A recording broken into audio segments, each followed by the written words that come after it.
Gloire à Dieu. Dieu a tout. Dieu a tout.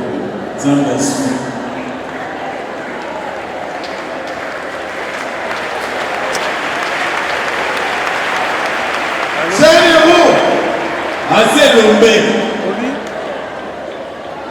Il y a des gens sur la terre. Il est parmi les 14.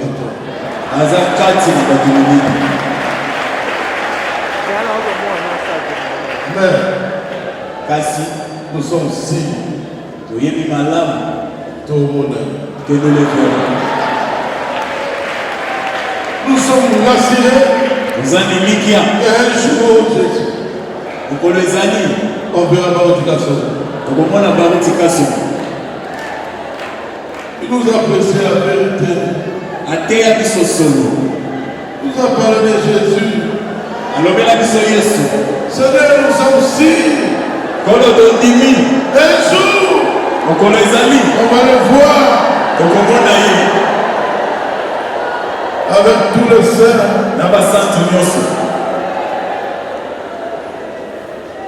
Le Dieu de Abraham, c'est Jésus. Le Dieu de Baruch, c'est Jésus.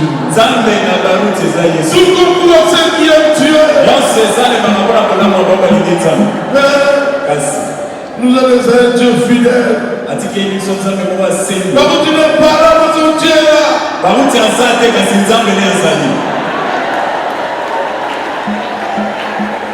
Nous sommes fiers. Être le premier de baroutication. Soyez consolés.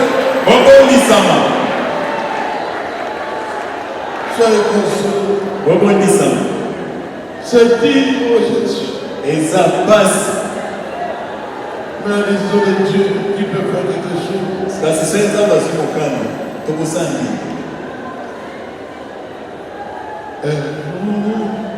Ôtez la porte de mon cœur. Un jour, Dieu sait c'est juste où le cas. Mais où le cas? Et la vie va s'arrêter là. Et j'irai habiter au Mont Sion. Où le Béka s'arrêter? Mais où le Béka s'est arrêté? À le Mont Sion. Il est au Mont Sion. Un jour. Écoutez ça, amen. C'est difficile. Mais ça passe. Béka ça a dit malaise. Béka a fait un malaise. Tous ces décideurs qui vont soigner la Canada. On a pris décision qu'il aille se soigner au Canada. Vous avez dit Baruch Tabernacle. C'était Baruch Tabernacle qui a décidé. La famille. Ensemble avec la famille. On s'est décidé qu'il allait se faire soigner au Canada. Il n'y avait rien de grave. Mais lui-même savait qu'il était arrivé à la fin. Il a dit que son travail est terminé. Dieu a essayé de nous arrêter. Dieu lui a dit que son travail est terminé. Ces derniers temps, quand on l'a béni, il ne voulait parler avec personne. Il disait seulement ça va. Je ne veux plus. Je préfère que tu parles avec maman. Et il savait. Mais ce qu'il nous a laissé, c'est très important. C'est le baptême du Saint-Esprit. L'héritage de papa de Bissou, il a du baptême de nous sang de Bissou. Baruch Tabernacle, soirée bénie. Deux en abonnement. Baruch Tabernacle. Vous allez agiter. Ne soyez pas agités. Béka, c'est un vrai serviteur. Solo.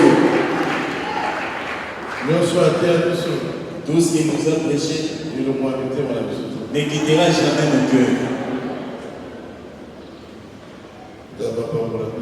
Que Dieu vous bénisse. Tout ce qu'on peut vous demander, priez beaucoup pour nous. Priez plus pour maman Fou. On a perdu 2 personnes.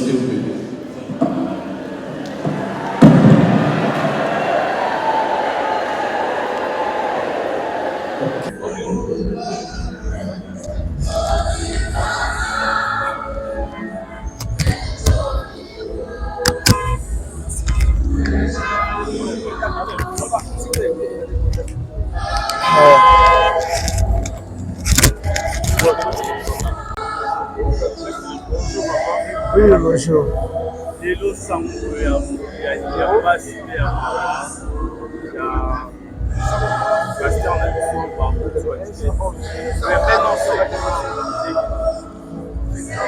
Bon, c'est une tristesse très grave.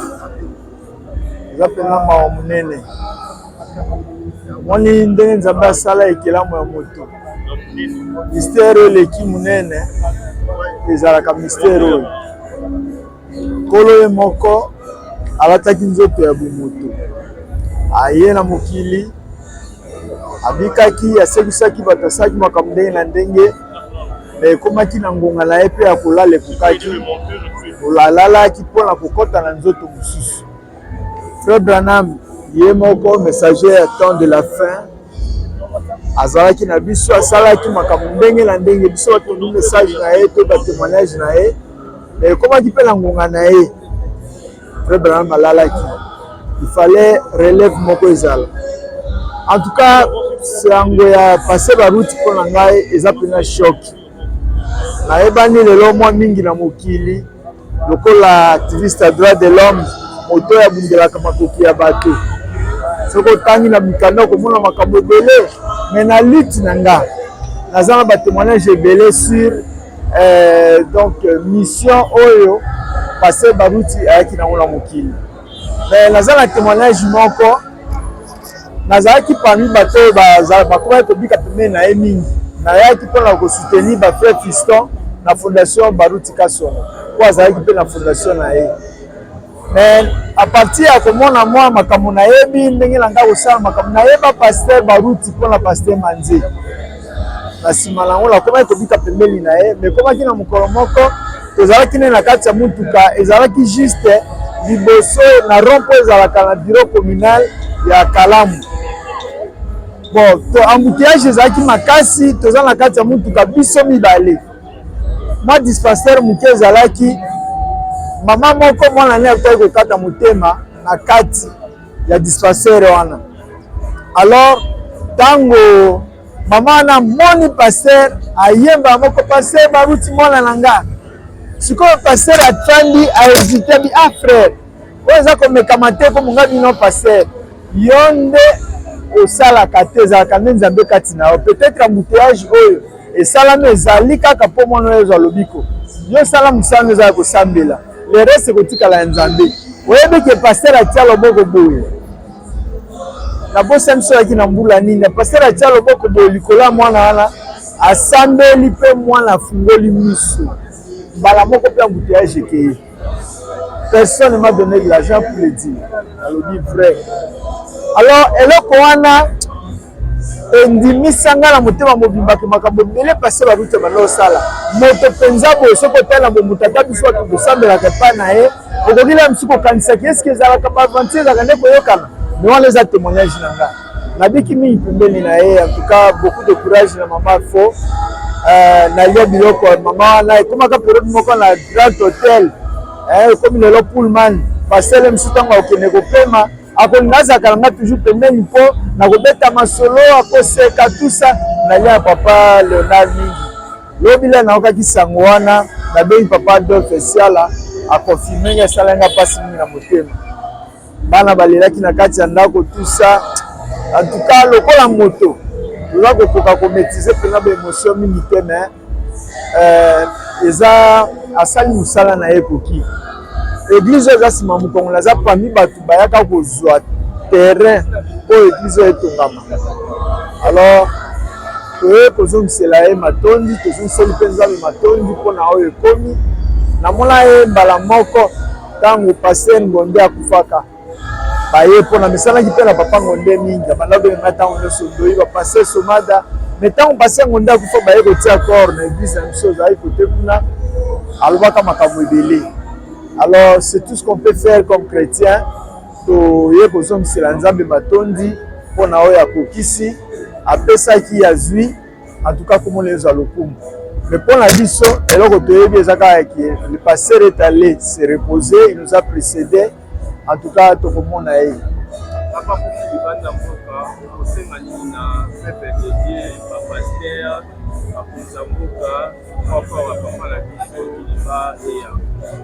Wana eza penza devoir. Liboso na pona bakonzi ya molongo. Le monde comme on dit. Pona bakonzi ya molongo. En tout cas, biso doza na posa ya corps ya pasteur na biso ezonga. Pasteur Baluti soko tali ata na histoire na ye aza muto ya botami na famille moko ya ba chef. Et pas na biso toza ba africain. En tout cas, mwana mokonzi mwana somi bakoko kunda ye libanda te. Bazongisa corps ya pasteur aw. Mais Lazare a condimake, le président de la République, notre frère Fachi, nous le trouvons à Kaye communément. En tout cas, causant la rendez-vous, famille n'a nous propre. Le message n'a biso, en tout cas, bandeko. Au baye la biso message comme ça à Kisangani, les alaki bandeko Kassai, la famille à président de la République actuelle. J'ose croire que les alaki comme la carte de famille nae. Et tout ce qu'on peut demander, nous sur le Koko Senganae, le quoi beaucoup de Mboka. Bon, toute autorité vient de dire, c'est la Bible qui le dit. Azamo kondina ndabo misaki que pasteur Baruti akeneko pema tango yé akuzalawana. Alors azum sanzoto ya papa. Omoni tango toye to comme la rond-point ngaba. Na batu oyo bazana message te mutu nyonso azolela. Na matina comme na rond-point aho. Esika batie panneau oyo ezala effigie ya pasteur. Batu bazolo bake tout est vanité. Attends, un message à Branham. Donc c'était un choc à caractère national, à caractère humanitaire, international. Bazon s'accord à pasteur. Et nous sommes dit que tu es la pasteur. Non, tu es là qui va déconner, pasteur Bombo, tu es là qui va pasteur Ngonde. Na moi, bisiko tu vas coller la bango, mais dimension au pasteur, comment qu'il a peut-être vous à la stade. Pour que vous ayez un problème là, bisité. Attends, message à frère Branham et moko. Et comment qu'il a ngonga moko bato to comment kikaka balo bato ya Baruti ou bien bato ya Dioka ozomona. Donc motoyo azana ba pasteur Pele, ba pasteur Awambi, ba pasteur Manze, ba pasteur Jérémie Nabumba, ba pasteur Siku Personam, ba pasteur Kongo, ba pasteur Somada, est ouest nord sud. Motoyo azana bala na ye. Non seulement biso tondini loka ba brebi, mais basali la nzambe minene bazali toko senga kaka bazungisa ndoto ya papa biso toza na kondimake alali akoti na phase na dimension mosusu. Alors nzoto na ye faut pas honorer yango toko senga ta batia ye awa lokwa batie ndeko na ye Ngonde liboso ya assemblée ya Kisangani soki bakotiela biso ye awa na mongombo oyo ye moko atongaki vraiment kozala tozongisa ya nzambe matoni puisque nyonso eutaka nde na nzambe. Bonjour papa. Awa sango ya papa na biso Baruti ya pele ya mono papa na biso vers 21 na lamukaki na ndako na ba locataire na kati ya lupango nakika babeta lisolo mwana grande sœur na ngai ayebisi information ya mama na yeke pasteur Baruti akufi. Na grande sœur auti na ndako abimi libanda nde a informé pe ngai. Na kati na nga na se sentir vraiment nandimaki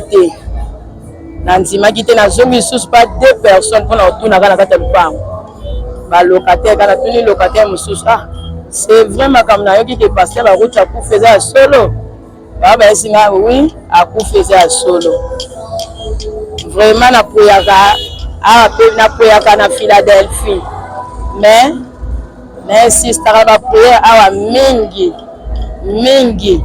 na sepela pasteur Baruti makasi. Un jour na 6e mois ya 2021 na kati ya chambre baba bokilo na nga na kati ya chambre na lamuki ka boy vers ba 8h na yo tia RTVA nazalaki likolo ya mbeki to na tia RTVA pasteur bakuti nanda prêcher sur paradoxe. En tout cas nazalaki na problème ya kokanga zemi.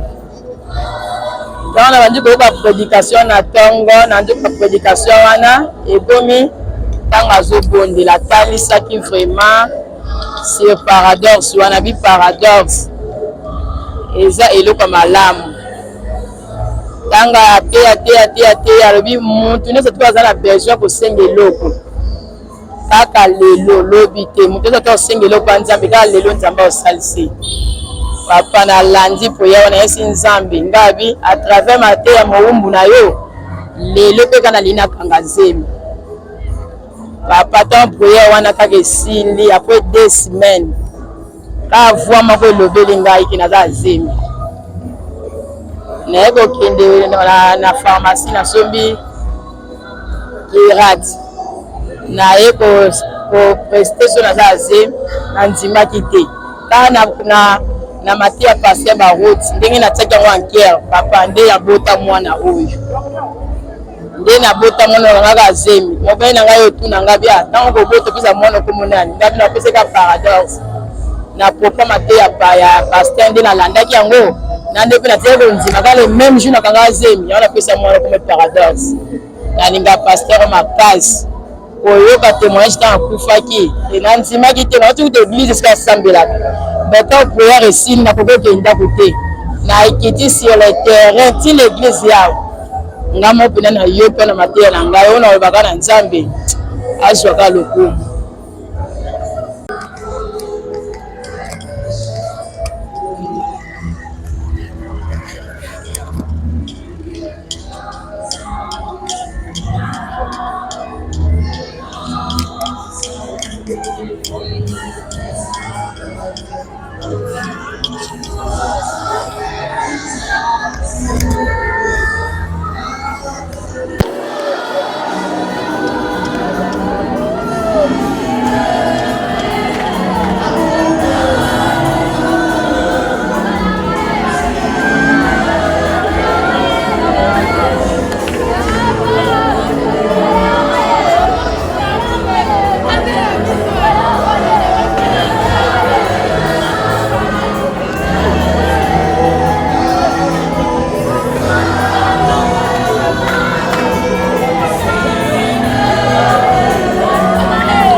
service interactif.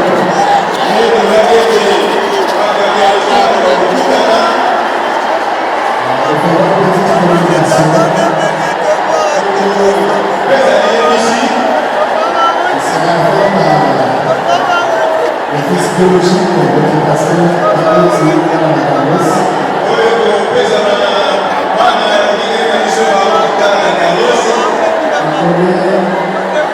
L'information exacte, correcte. Et éviter toute spéculation.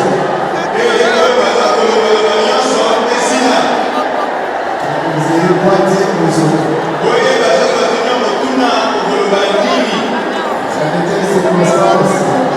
Chercher les faux de Dieu, les prophètes, les faux événements.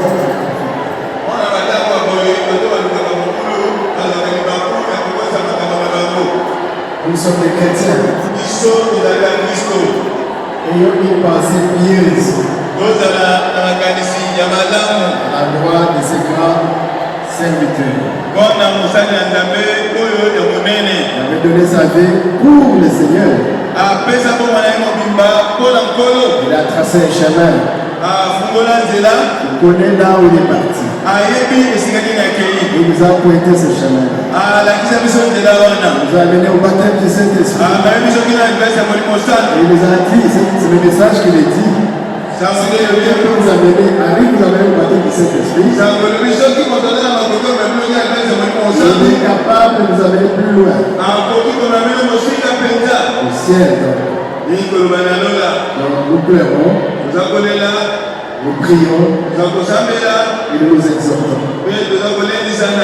Et comme c'est un grand deuil, on va prendre des jours et des jours.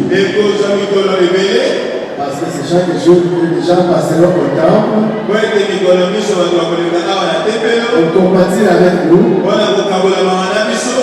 va aménager le rez-de-chaussée ici. Ça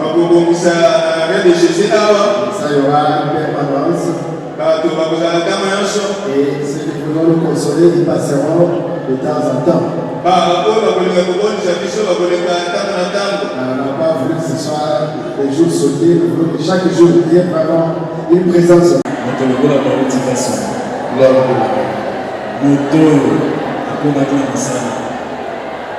Dieu a tout. Dieu a Dieu a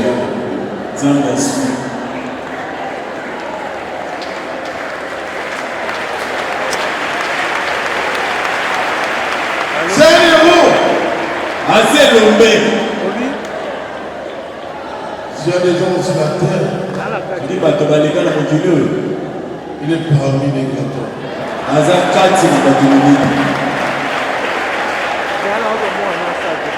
Mais nous sommes signes tout le monde que nous le faisons. Nous sommes rassurés. Nous avons dit un jour Jésus. On verra la barotication. Il nous a prêché la vérité. Il nous a parlé de Jésus. Seigneur, nous sommes signes. Un jour, on va le voir avec tous les saints.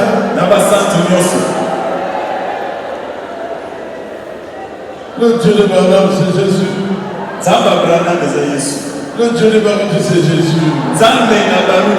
Tout comme vous le cinquième Dieu. Nous avons un Dieu fidèle. Par où tu ne parles pas de Dieu là.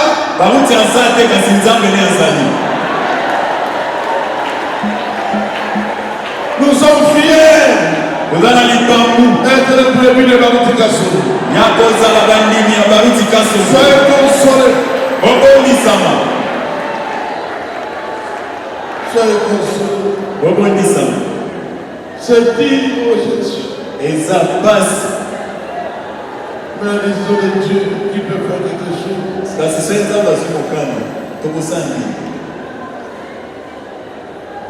Et nous ôter la porte de mon cœur.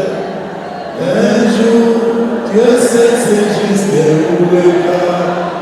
Mais la vie va s'arrêter là. Et j'irai habiter au Mont Sion. Vous devez s'arrêter. Mais vous devez s'arrêter. Avec le Mont Sion. Il est au Mont Sion. Un jour, écoutez ça. Amen. C'est difficile. Les impasses. Beka ça qui malaise. Beka a fait un malaise. Tous ces décideurs qui vont soigner la Canada. On a pris décision qu'il aille se soigner au Canada. C'était Barout Tabernacle qui a décidé. La famille. Ensemble avec la famille. On s'est décidé qu'il aille se faire soigner au Canada. Il n'y avait rien de grave. Lui-même savait qu'il était arrivé à la fin. Il a dit que son travail est terminé. Dieu a essayé de s'arrêter ici. Dieu lui a dit que son travail est terminé. Ces derniers temps, quand on l'a béni, il ne voulait parler avec personne. Il disait seulement ça va. Je ne veux plus. Je préfère que tu parles avec maman. Et il savait. Mais ce qu'il nous a laissé, c'est très important. L'héritage de papa de Bissou, il va du baptême de l'innocent de Bissou. La route tabernacle, soirée bénie. Deux en abonnement. La route tabernacle. Vous allez agiter. Ne soyez pas agités. Beka, c'est un vrai serviteur. Solo. Nous sommes à terre, tout ce qui nous a prêché, ne quittera jamais nos cœurs. Que Dieu vous bénisse. Tout ce qu'on peut vous demander, priez beaucoup pour nous. Priez plus pour maman. On a perdu 2 personnes.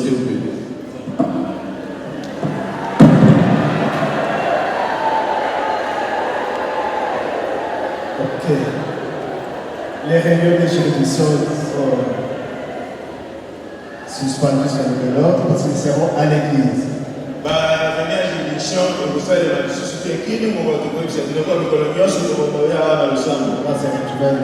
Chaque jour, 20 on va clôturer le deuil. Les hommes peuvent se lever. Nous allons prier. Pasteur Paul.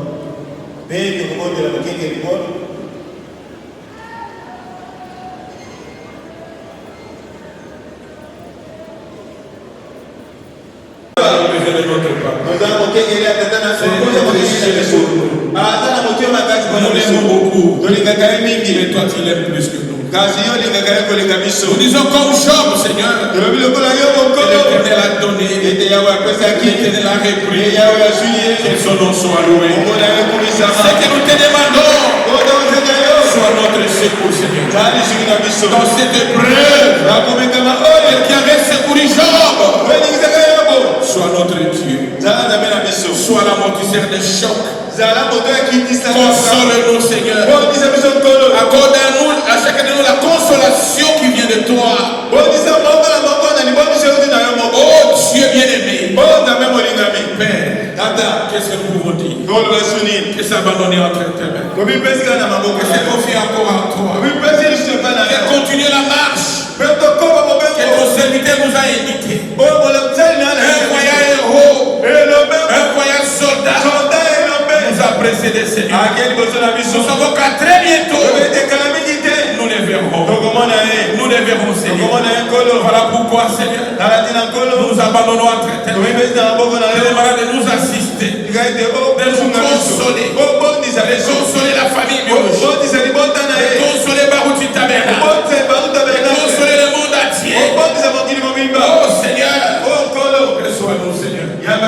Nous allons nous l'objet de notre éternel. Il est mis à la fin, Seigneur.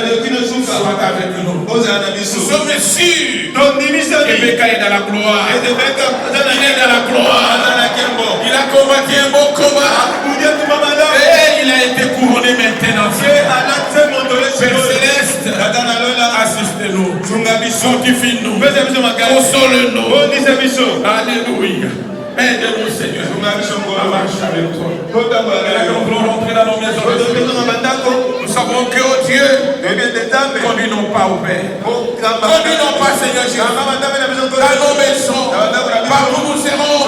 Sois notre amortisseur de choc. Une consolation qui vient de toi. Une consolation qui va venir de toi. Merci, Seigneur Jésus. Reçois l'honneur. Reçois la gloire. Reçois l'élévation. À ce que tu avais décidé.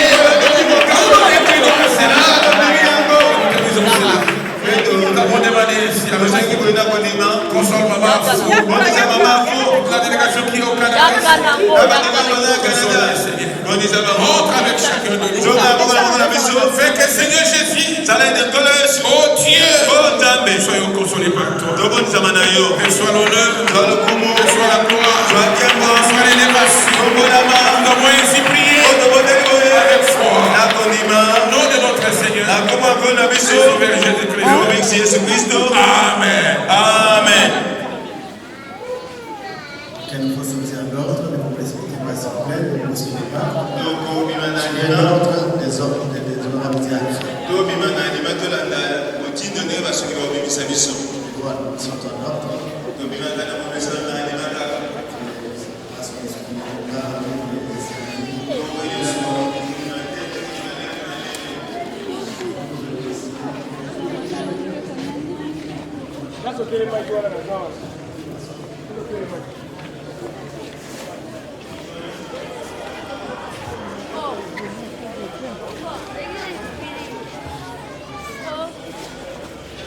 Ça c'est une blague.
Bonjour papa.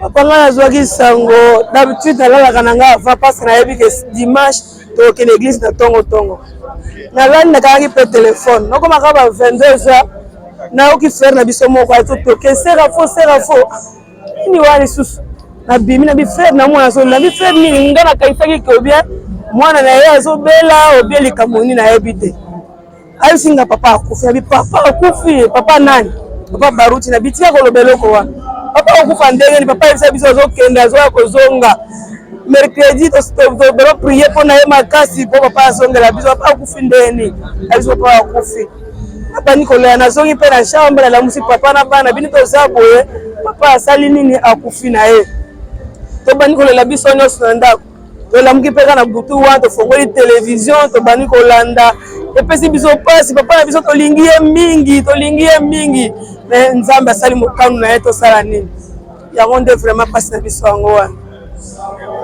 En tout cas, c'est vraiment une grande perte pour notre église Et pour moi personnellement, parce que le pasteur Baout, je le considère non seulement comme un pasteur, mais aussi comme mon papa.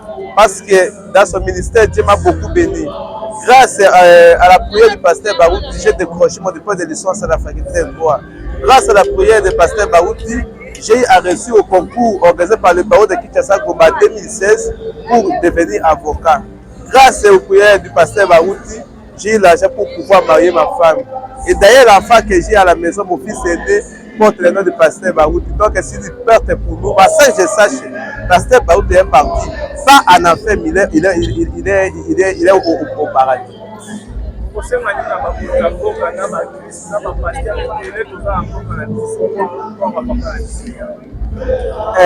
l'autorité, ils doivent avoir encore et tous les business au Kimia, tous à la soudée, tous les pasteurs, parce que notre pasteur prenait pour l'amour. Il fit l'apôtre de l'amour. Alors nous devons avoir de l'amour pendant ces moments.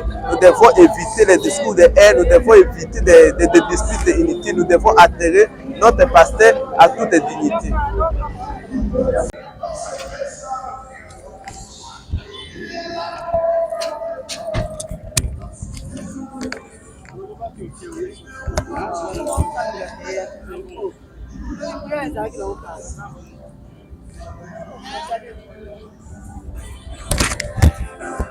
Bonjour maman. Bonjour papa. Maman na ngai ba ka pesa na pastor Baouti. Yesu akomona pesa. Oyambele no samonde. Nazokoka te l'homme de fée, l'homme de relève, aza nyonso mpona ngai. Nazokoka koloba te. Ezolekela nga surprendre biso kaka na moment ya Pentecôte. Nazomona elo aloba te. Ebele papa. Bana nga mibale babelaka malaria desa trop faux. Pasteur aya na hôpital abondela babika complètement. Bolingo na ye eleki makasi. Asali ebele na libota na nga soki naza lelo eza mpona pasteur. Nabengaka ye au secours de ma vie. Maman, yo obakisaki. Nous sommes encore sous le jour. Merci. Shalom, peuple de Dieu, vous qui nous suivez à travers le monde entier. Oui, nous sommes ici au Baouti Tabernacle, le temple qu'a construit le révérend pasteur Baouti Kasongo. Ici, nous aimerions vous donner une petite revue historique de ce qui a été Baouti Kasongo. Parce que la personne qui vous parle, je suis un enfant qui est né dans ce temple et grandi jusqu'aujourd'hui. Je suis né en 1990 et à 1980, c'est l'année à laquelle le pasteur Baouti a été voté comme le pasteur dans cette église. Le pasteur Baouti Kasongo, lorsque le message de Branham est entré dans ce pays, vers les années 1974, le pasteur Baouti fut parmi les premiers anciens de la première ère lors de l'arrivée du message de Branham dans notre pays, la RDC. Et c'est cet homme Baouti Kasongo qui aujourd'hui il nous a quittés. Nous allons essayer un peu de vous dire ce que cet homme Baouti Kasongo a fait. Baouti Kasongo, bien qu'il était parmi les anciens de la première ère du message de Branham dans notre pays, mais Baouti Kasongo n'avait pas voulu directement s'imposer comme pasteur titulaire dans l'église du message de Branham dans notre pays. Baouti Kasongo a voulu que la personne qui l'avait enseigné, nommé, soit pasteur titulaire du message de Branham dans notre pays. Et Baouti Kasongo, avec toute humilité, il s'est assis sur le banc, écouter, prêcher la personne que Baouti Kasongo a formé, Momo, lui prêchait pendant des années. Jusqu'à ce qu'il y avait des troubles au sein du message de Branham où chacun voulait que entre toi de là pour que je me mette. Il y avait du désordre. Il y avait eu la division la plus meurtrière de l'histoire du message lors des années 90 où il y avait le groupe de Shekinah qui était parti avec les 3/4 de l'église. les 3/4 de l'église du message de Branham dans ce pays a été parti vers les années 90. Et l'église mère était restée seulement avec 1/4. Et avec les 1/4 là, personne ne croyait que l'église mère allait encore relever la tête. Et Mbombo était inquiété. Le pasteur de l'époque qui était là, Mbombo, il était inquiété. Il ne savait plus quoi faire. Vous devez d'abord savoir pourquoi il y avait eu la division, la plus grande division meurtrière de l'histoire du message de Branham dans ce pays. Le pasteur Mbombo qui était comme le pasteur titulaire, le pasteur numéro 1 des églises du message de Branham dans notre pays, par son amour, avait cédé la chair à un prédicateur. Et le prédicateur là a commencé à enseigner dans l'église. Or, Branham a dit, lorsque le pasteur titulaire vous laisse son église, vous devrez d'abord amener le peuple de Dieu à avoir confiance à ce pasteur-là titulaire et amener aussi le peuple de Dieu à avoir confiance à Jésus-Christ. Malheureusement pour le pasteur Mbombo, la personne que lui avait cédé la chair, la personne là s'est accaparée de la chair. Il ne voulait plus laisser la chair. De mois au mois. Oh non, je ne vais pas encore terminer. Et ce pasteur-là, quand il prêchait, il ne faisait que démolir le titulaire qui était là, Mbombo. Et jusqu'à ce qu'il est parti avec les 3/4 de l'église. Et l'église mère était restée avec seulement le 1/4. Le pasteur titulaire Mbombo ne savait plus quoi faire. Et c'est alors, à ce moment-là, que le pasteur Barouti, maintenant, comme Branham a dit, les dons de Dieu trouvent toujours sa place. Le pasteur Barouti lui-même est sorti et il a dit, je suis capable de relever les défis. Avec les 1/4 de brebis que cette église mère est restée avec, je suis capable de relever les défis. C'est alors vers les années 1980, autrement dit 1990, l'année à laquelle je suis né. C'est la raison pour laquelle vous me voyez parler avec passion, parce que à chaque fois que le révérend Barouti commémorait l'anniversaire de son pastorat, il nous invitait toujours, nous les enfants qui sommes nés vers les années 90, pour fêter avec lui. Et c'est dans cette année-là, 1990, que le pasteur Barouti a été voté dans cette église mère, l'église mère du message de Branham. Il a été voté comme le pasteur titulaire. Trouvant l'église avec un quart de brebis seulement, parce que la majorité des brebis étaient partis avec le jeune prédicateur qui avait démoli le pasteur titulaire. Et le pasteur Barouti a relevé le défi. Il a dit que votez-moi comme un pasteur titulaire dans cette église mère du Branham en RDC. Je vous promets que je vais relever le défi. Et aujourd'hui, sans crainte d'être contredit par n'importe quel prédicateur à travers le monde, le pasteur Barouti Kasongo, il nous a quittés armes à la main et il a relevé le défi. Il a laissé, vous-même vous voyez ce temple. C'est avec ce grand temple qui démontre la grandeur du ministère que Barouti Kasongo nous a légué comme postérité. Barouti Kasongo, aujourd'hui, on peut dire qu'il est parti, mais ne soyez pas inquiétés. Non, Barouti Kasongo a fait sa grande part. Barouti Kasongo a joué son grand rôle. Barouti Kasongo nous disait toujours, comme Jésus-Christ nous disait, que si le grain de maïs tombe, fera sortir beaucoup d'autres grains. Barouti Kasongo, aujourd'hui, il est parti, mais il a laissé plusieurs Barouti derrière lui. Ne soyez pas inquiétés qu'il y aura du trouble dans cette église. Parce que c'est Barouti qui est le premier ancien qui a laissé tel que Branham l'a prêché. Branham avait prêché l'ordre dans l'église, mais aucun des anciens de la première ère voulait mettre en pratique l'ordre dans l'église comme Branham avait prêché. C'est Barouti qui a dit, non, mettons, appliquons l'ordre dans l'église tel que Branham avait prêché. Et Barouti Kasongo a instauré lui-même en tant que pasteur titulaire, il a sélectionné les pasteurs associés. Barouti Kasongo n'a pas seulement sélectionné le pasteur associé, mais il a aussi implanté les administrateurs, les trésoriers, les diacres. Il a appliqué l'ordre dans l'église tel que Branham l'avait prêché. Or, d'autres anciens là, jusqu'aujourd'hui dans leurs églises, ils n'arrivaient pas à appliquer l'ordre dans l'église tel que Branham avait prêché. Nous, aujourd'hui, nous pouvons dire sans crainte d'être contredits, qu'ils veulent ou pas, Barouti Kasongo a fait le rôle qu'il devrait faire en tant que l'auxiliaire, principal du message de Branham en tant que l'homme de relève. Il y a beaucoup de confusion, beaucoup de gens font de la confusion. Branham a dit qu'après son départ, il y aura beaucoup d'auxiliaires. N'importe qui peut prêcher le message de Branham. Mais faire la relève de Branham, là c'est une autre chose. Faire la relève de Branham, cela veut dire faire des miracles comme Branham avait fait. Faire la relève de Branham, cela veut dire faire l'évangélisation telle que Branham le faisait. Aller par-ci, par-là, prêcher la parole de Dieu. Et Barou Tika Songo l'a fait. Barou Tika Songo, c'est parmi des rares pasteurs qui, en laissant l'ordre dans l'église, il a voulu que l'ordre dans l'église qu'il a laissé, que le tout soit respecté. Et il ne voulait pas toucher l'argent de l'église. L'argent de l'église était géré par les administrateurs et les trésoriers. C'est rare.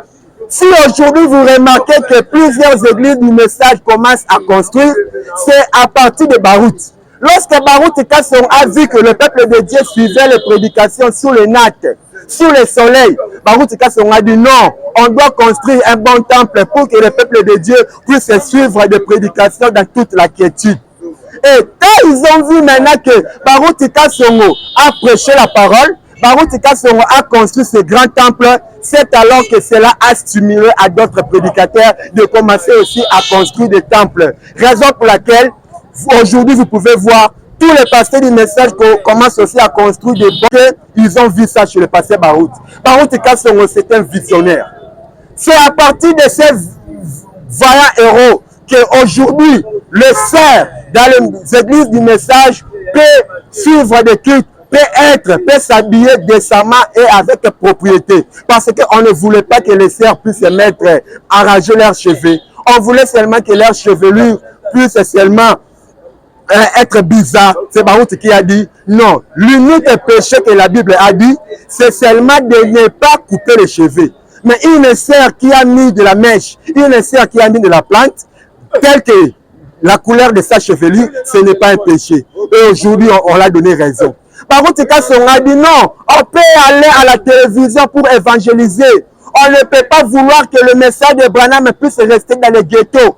Il faut que l'on sorte. Il faut que l'on aille dans des palais du peuple, dans des milieux publics pour évangéliser le message de Branham. Pour montrer au monde entier que Branham n'est pas un Dieu, mais Branham est un prophète que Jésus-Christ nous a envoyé. C'est grâce à Barout Kasson qu'aujourd'hui, le branhamisme n'est plus considéré comme une secte, mais comme une doctrine vertébrée de la religion chrétienne. Tout le monde a compris que Branham, c'est le dernier prophète de ce temps de la fin que Jésus-Christ nous l'a envoyé. Parce que c'est grâce à Barout Kasson qu'on a compris que la grandeur, le niveau de la plénitude qu'a atteint Jésus-Christ, personne d'autre ne peut l'atteindre.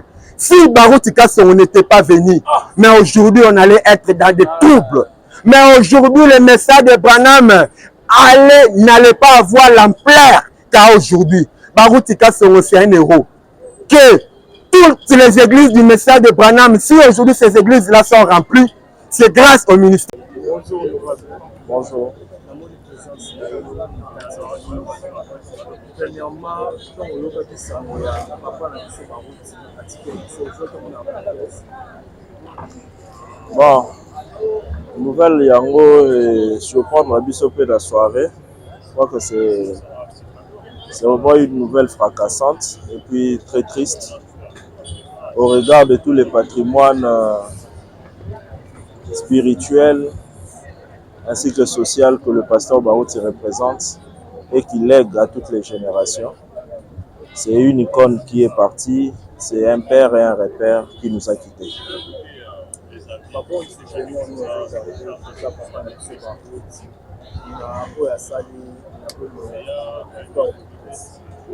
D'abord, c'est la constance dans la doctrine, c'est quelqu'un qui est resté droit sur les Écritures et puis aussi un modèle de société, surtout avec sa vie de fidélité conjugale qui reste parmi des points positifs qui continueront toujours à impacter nous, cette nouvelle génération.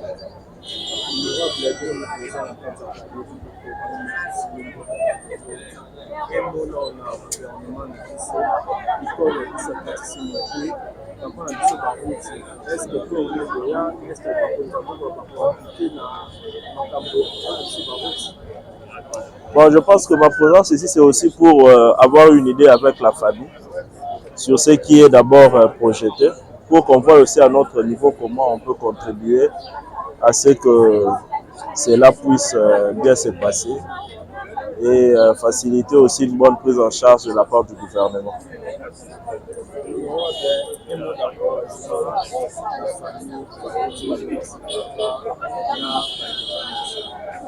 Oui, j'encourage tous les fidèles, mes frères et sœurs dans le Seigneur. C'est une nouvelle qui nous frappe tous, et particulièrement la famille biologique.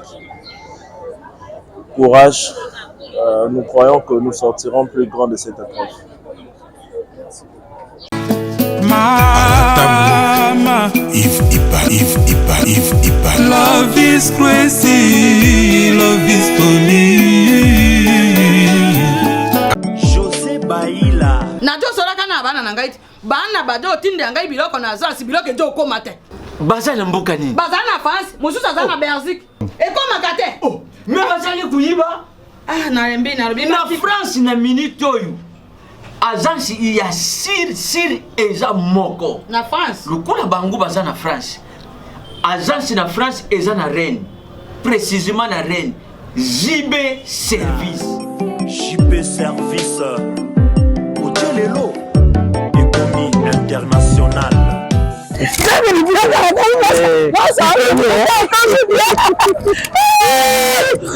Tata na ngai JB Service merci. Ta biloko na ngai. Obengene bana batindaki.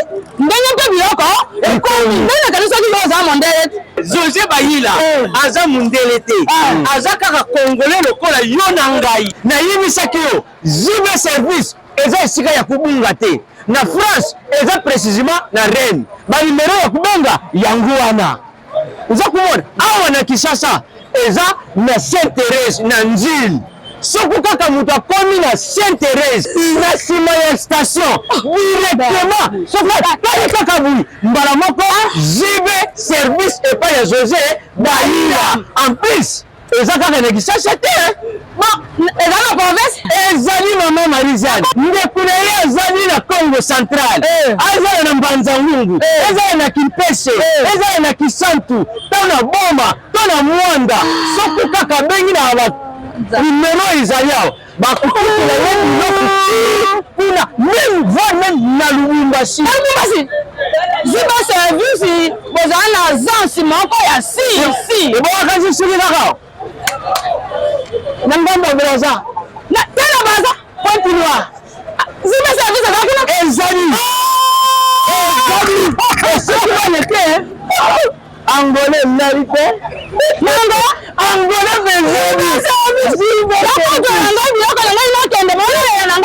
JB Service ekare eza musike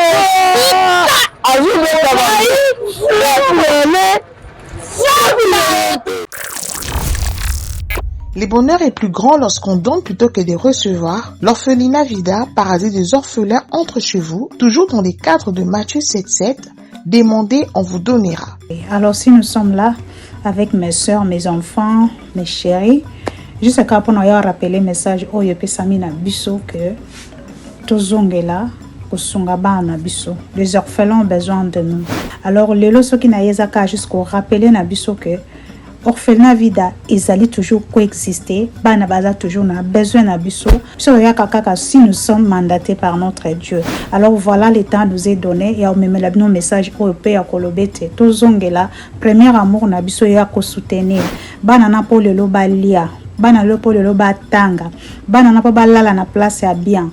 Et yosenga kali songi na yonanga. C'est pourquoi nous avons besoin de votre aide financière tant qu'autre pour soutenir ces enfants et leur apporter de la joie. Même le plus petit geste de votre part seront très appréciés et suffisants pour atteindre notre objectif. Awa tozali na orphelinat Vida Jardin d'Eden. Esika oyo to encadrera bana na biso, bana na bino. Soki toyaka mingi pa na bino, ezaka mingi pona lisungi ya bana. Awa tozali difficulté ya mai. Boye de biso wa citerne na mai poto gardaka mai. bana bazangi bambetu ya kolalela na bamatela biloko ya kolia boyebi keno bana baliaka chaque jour lokola bato nyonso bilamba kolata bakisi boyebi pe bana bakendaka classe. En tout cas botika biso te bosunga biso. Nous devons vraiment soutenir nos enfants. C'est nous qui sommes leurs parents maintenant. Pour l'amour de Jésus-Christ, venez en aide, venez soutenir ces enfants, ne fût-ce qu'avec $1, $2, $3, $5, ça va changer la vie de ces enfants. Celui qui a pitié du pauvre prête à l'Éternel. So please donate today. Through your donation, no matter how big or small, can make a difference in these children's lives. Appel pour soutenir, appel pour faire un don pour la gloire de Dieu. Que Dieu vous bénisse. Pour ce, papa, maman, grands frères et grandes sœurs, vos dons permettront à ces enfants de survivre. Alors soyez généreux envers eux, car ils n'ont pas décidé de leur sort. Pour toute question ou demande d'information, n'hésitez pas à nous écrire et faire parvenir vos dons. Que le Seigneur vous bénisse.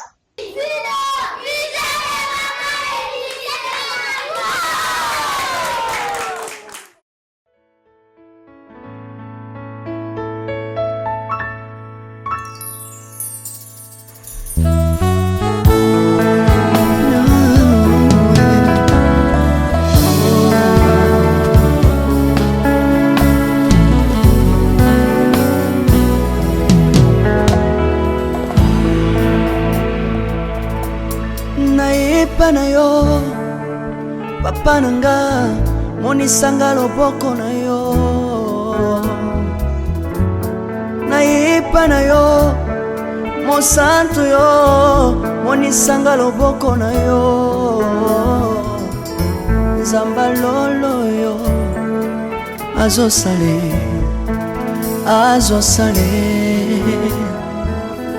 nzamba lolo azosale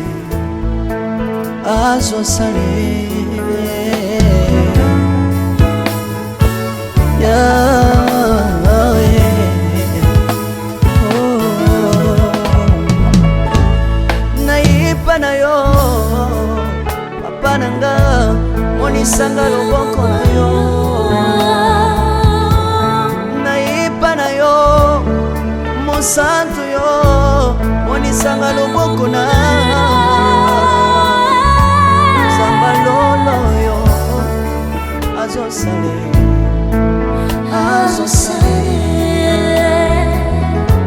zambaka basangolue azosale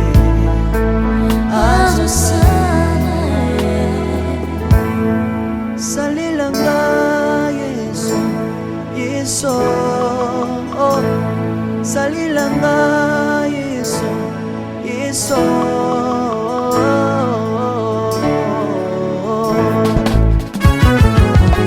Alléluia. Yesu azana pamoja. Kombama na yo Yesu. Kombama. Tilubu. Yesu na mingi na tatola Yesu. Papa na lingi na témoigner sangalo na ye. Ngapena tatola bonsambe na yo iswa bato. Yoka bosenga na nga zambaka basaye. Yoka shije na nga ye sangalo na ye. Na ye na bapasi na nga libosa bozambe na yo. Na ye na kozanga na nga libosa bozambe na yo. Salela nga Yesu, Yesu. Salela nga Yesu, Yesu.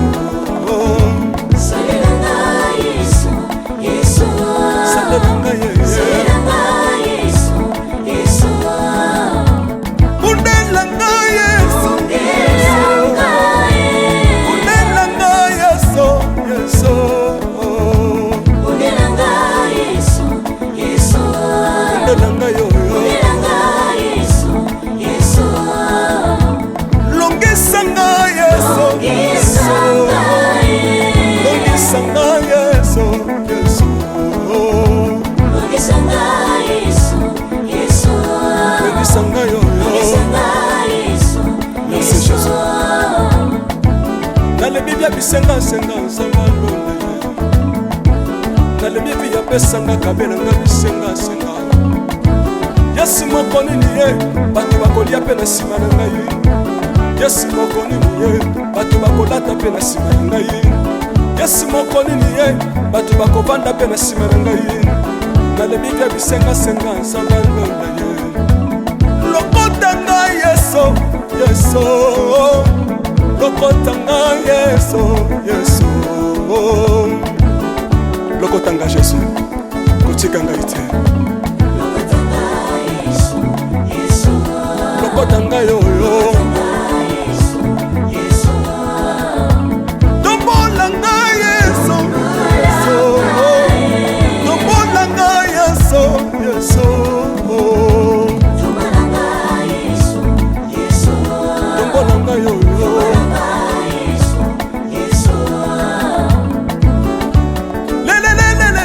Laisse moi fako, laisse moi fako. Watitishina watitishina nsambi watenzelela. Watitishina watitishina nsambi watenzelela. Yeso yeso, laisse mukatanga lisa. Laisse mukatanga lisa. Laisse mukatanga, laisse mukatanga ye. Laisse mukatanga laisse. Alléluia. Chilobo. Chilobo. Soki nazoyemba opekisanga te oyebi te bisika nzambe alokotanga oyemba boye. Soki nakoma kosambela sambela opekisanga te oyebi te bisika nzambe azwanga onasambela boye. Soki nakoma kobina bina opekisanga te oyebi te makambo nzambe asalelanga onabina boye. Nzambe nazobinela aza nzambe bosolo oyo naza koyembela yende nzambe libela. Nzambe nazoyembela aza nzambe bosolo oyo naza koteya yende nzambe libela. Lelelelelele nalingi mobala oyo, mobala oyo. Nalingi mobala oyo Yesu aza nzambe. Ayoki bosenga na nga nzambe akabasa ye. Ayoki suje na nga ye nzambe alonda ye. Nazalaka lokatere apesinga lopango. Natambolaka makolo lelo nakomi na motuka ngai yoyoyo. Nazalaka kobala te apesinga libala. Apambolinga Yesu, Yesu. Apambolinga Yesu, Yesu.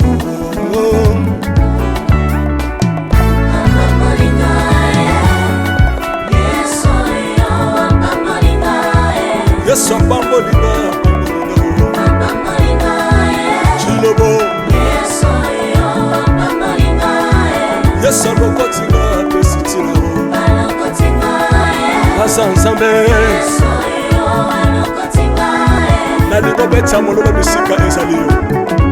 Beta mololo wapi ba fils du prophète bana royaume de Dieu bana centre de réveil. Ozo bouger, ozo bouger. Obinaka wapie Mola pambola yo ingénieur qui. On est ensemble. Na Yesu longo tozomana. Tozomana. Tozomana. Mabe ya Nzambe eza wapi soki Nzambe azopambola yo. Ningana, ningana, ningana, ningana. Loba kele kele. Chini. Sala ngombe, sala ngombe, sala ngombe. Syndicat. Que Dieu vous bénisse.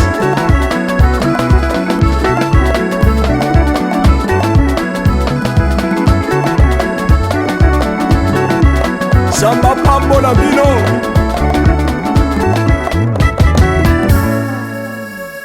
Alléluia.